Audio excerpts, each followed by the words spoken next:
เป็นได้กินข้าวน้ำซ้ำปลาได้บ่ เลยกินแล้ว อ๋อ กิ ได้ นกับสุกเฮ็ด เออ บุญกบ คุณกบโอ้ยเอามาใช้กบน่ะ คุด ไปขุดเอา เลย โอ้ขุดแต่มื้อใด วาน วานนี่ เบิด 4 โต๊ะ เบิดได้บ่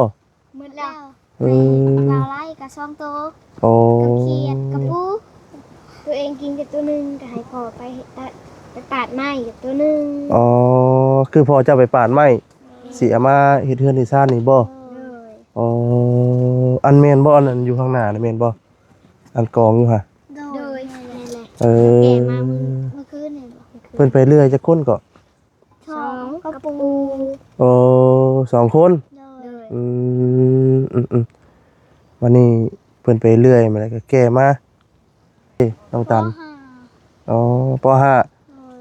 ลย เก่งวิชาหยังเรียนเจ้าน่ะ บ่ได้เก่งวิชาหยังเขาไปซื่อ ข้าวไปซื่อ ๆเลยเขาไปเขียนน่ะเป็นอ่านบ่เป็น ๆเขียนไล่อ่านบ่ออก เลย โอ้ยสร้างว่าแต่บัดนี้ เขียนได้อ่านบ่ออก ในครูเขียนในกระดานอะไรก็เขียน แต่ว่าอ่านบ่เป็น เลย อ้าวบ่เข้าใจบ่ได้ถามในครูบ่ ทำเราให้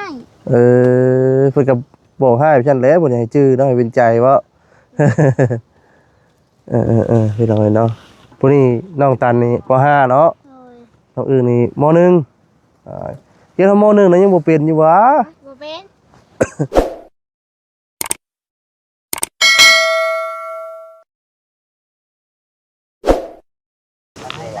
พี่น้องเนาะกับทักทายสบายดีเด้อเนาะสบายดีพ่อแม่พี่น้องอีฟซี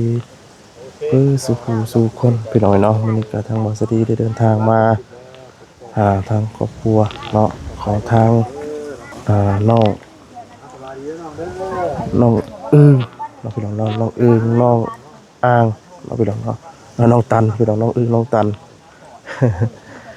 พี่น้องเนาะก็เป็นเทื่อที่สองเนาะพี่น้องเนาะทางบอสดีได้ขึ้นมาหาทางน้องเพิ่นพี่น้องเนาะมื้อนี้ก็ทางบอเซนก็ได้จัดชุดใหญ่ให้กับพี่แพอีกแล้วพี่น้องเนาะมื้อนี้ก็เป็นนายอยู่ในกินบ่หรือว่าใดๆพี่น้องเนาะเราสิขึ้นไปหาทางน้องเพิ่นก่อนพี่น้องเอ้ยคือดีอยู่แจให้ล่ะสบายดีเด้อสบายดีเป้าขึ้นนี่ฮักบ่ฮะโอ้ยย่านฮักหรือขัดน้อยใช่มั้งไงนี่กินนี่บ่เซแล้วขึ้นบ่กินนี่ขึ้นบ่เขาบ่เซขึ้นเลยบอลี่ขึ้นบ่ขออนุญาตขึ้นได้เด้อแน่นอนบ่น้องบ่ฮักบ่ โอ้ยจุฮึบระวังเด้อน้องเด้อนั่งเหมือนสิก่อนยันฮักเด้อเนาะ พี่น้องน้องเพิ่นก็มีหยังพยายามมาให้นี่ เบาแซน โอ้จักมือสิเบิดนี่ ลายมือเจอแล้ว หลายมือเติบไข่นี่เฮ็ดยังกินเป็นแน่ ทอดต้ม ทอดกับต้ม เลย มีเท่านี้บ่ เลยแล้วก็มุกใช้ใบตองแล้วก็เจาะหูเลยเนาะแล้วก็เอาแจวใส่ มุกสิกินดาว เลย นี่เนาะแต่ปลาปองเลยค่ะเฮ็ดได้กินเป็ดปลาปองนี่ หลายมืออยู่บ่มีมาม่ามีไข่มีปลาปองเนาะมีนมปลาเล็กแป้งงัวเกลือพี่น้องเนาะก็น้ำปูน้ำปลาซอสซีอิ๊วเนาะถือว่าหลายพี่น้องเนาะตัวกล้องยังใส่ล่ะนะ กล่องเบาเตียงเอามาให้ โอ้เพิ่นเอายังมาให้ เลย ผ้าห่ม เลย โอ้จักพื้นก็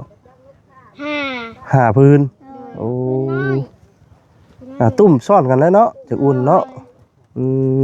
นุ่มคนเดียวสอดปุด ว่าน้ำอะไรแล้วว่าคืนนี่ หนาวอยู่ หนาวอยู่โอ้จนหดเลยเป็ดคล้ายๆหรอกคืนนี่มันโบหนาวแห้งบันไดเนาะคืนนี่เนาะทางน้องเพิ่นก็ นะนอนทั้งเทิงสองคนเนาะพ่อกับแม่นี่นอนลุ่มถามมาทายชอกันพี่ คือว่าได้นอนหลายคนนี่โว้ย ก็ หึมลงเพลงเนาะ ได้รับการช่วยเหลือพี่น้องเลยว่าใช้เวลานาทีก็ยาวเลยเนาะ โอ้ไอพี่น้องเอ้ยมื้อนี้ได้ผู้หลายคนเข้ามาหลายบ่มื้อนี้ โดยหลาย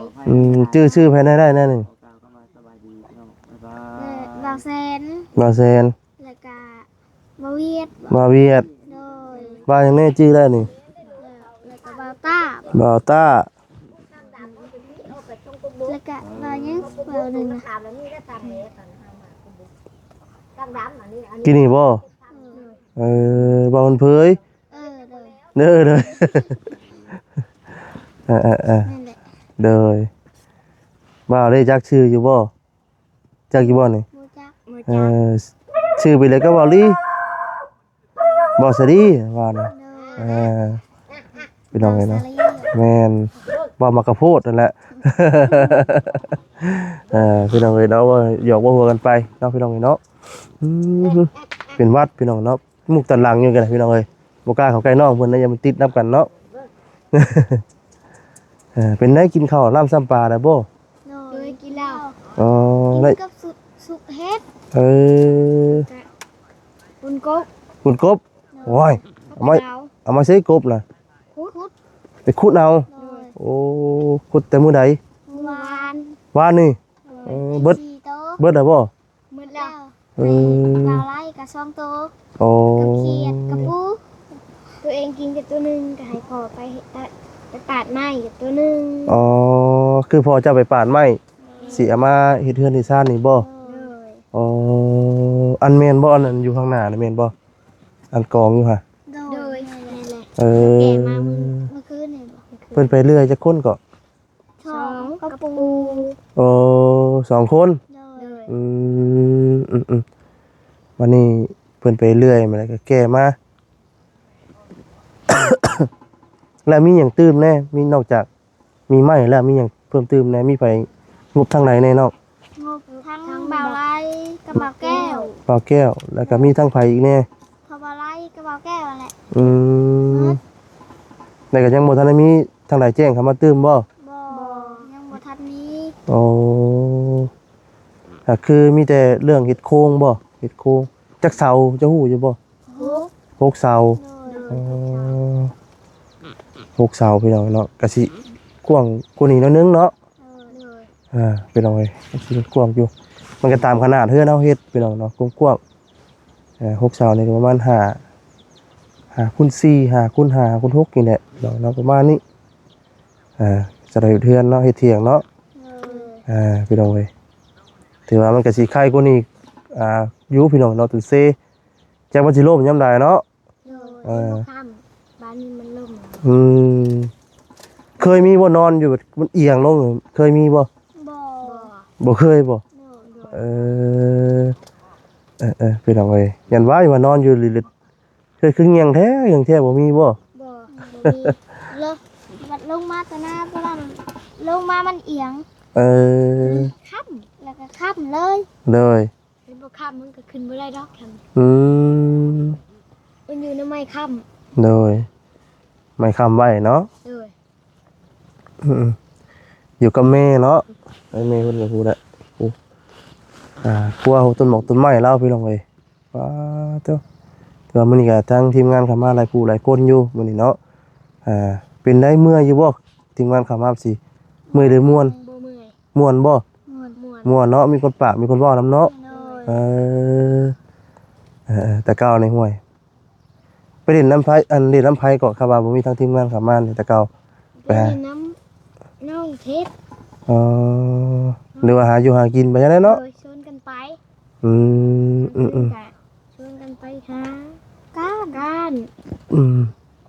มีผู้ใดก็ไปเฮียนมีผู้ใดไปเฮียนอยู่นี่เจ้าบ่คือไผ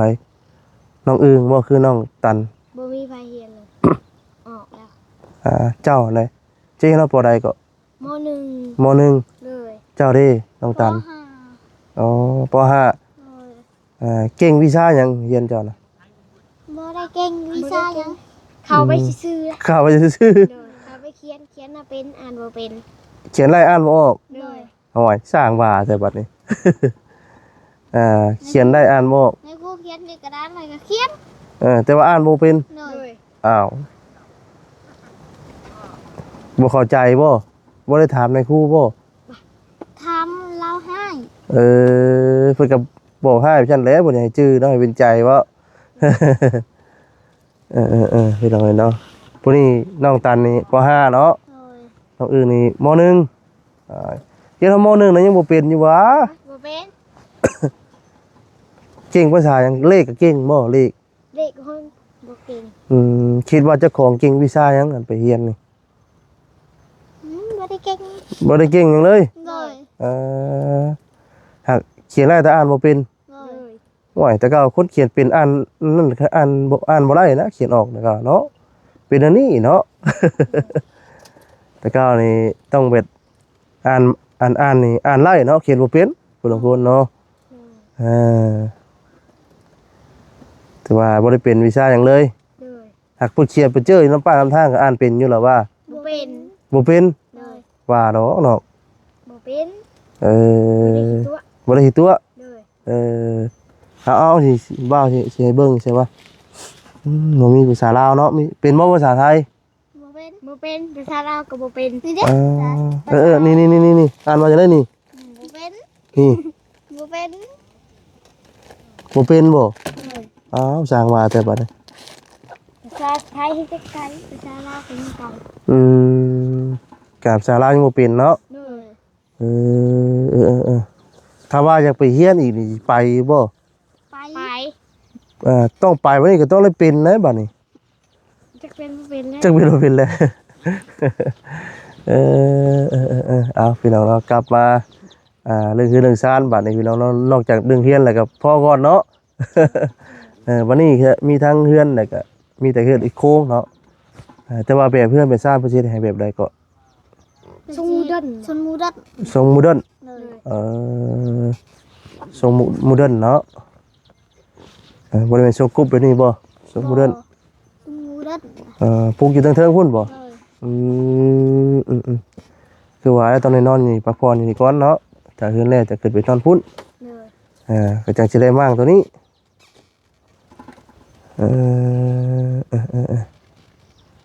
นี่ก็ถือว่าน้องเพิ่นก็ได้ข่าวดีมาหลายอย่างนั่นแนวอยู่ช่วงนี้พี่น้องเนาะเอาถ้าพี่น้องเนาะถ้าว่าท่านใดเนาะอยากสมทบเนาะพี่น้องเนาะอยากเฮ็ดเทื่อนซ่านให้ทั้งน้องๆเพิ่นก็ยินดีเด้อพี่น้องเด้อเนาะทางบ่สดีก็ยังบ่ทันได้มีพี่น้องเนาะตอนนี้ก็ได้ตอนนี้ก็มีทั้งบ่อไล่เนาะกับบ่อแก้วบ่ เลย อื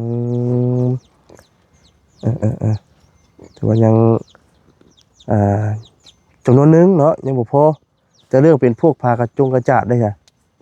ผ้ากระจาดสังกะสีนี่ยังทันได้มีบ่ ยังบ่ได้ซื้อบ่เพิ่นว่า เอ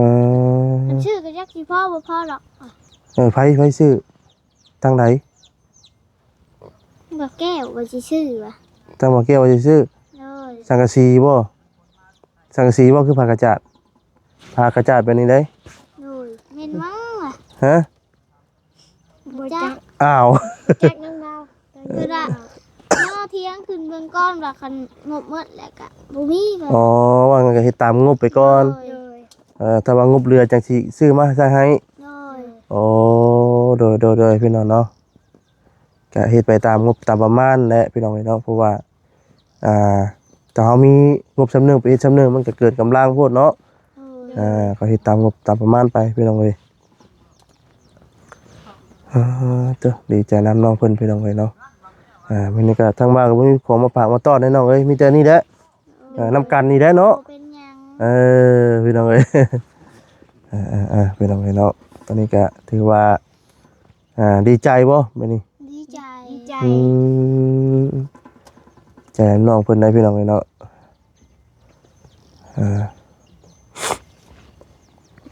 เป็นวัดอยู่นี่กันพี่น้องเนาะ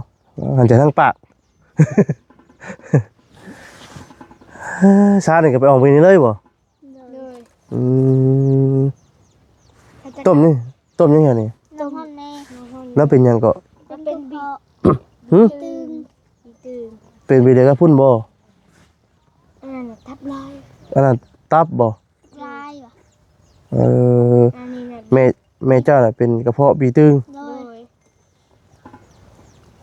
ต้มหวานนี่บ่ บ่ต้มผักไม้อยู่แถวโคกนี่แหละ หาเองเลย โดย เออ จักลืมชื่อมาเลย เจ้าว่าไปหา เราเอง แม่เจ้าหาเองเลย โดย เออ เห็นอยู่มันอึดอยู่ เออ อึดแถวโคกนี่นะ เจ้าจักอยู่บ่ มันจักอยู่ จักอยู่ โดย เอ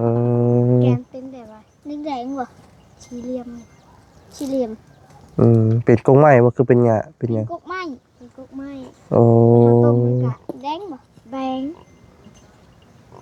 ต้มหากมันบ่คือเอาเปลือกไม้เลย เอากุ๊กมาเลย เอากลมมันเลย เลย โอ้ หักเปลือกมันออกแล้วก็พันเอาแกงมัน อ่า มาต้มมาต้ม ๆในมือว่าสิบ่สิเบิ่งเด้อนี่บ่ เลย อืมเป็น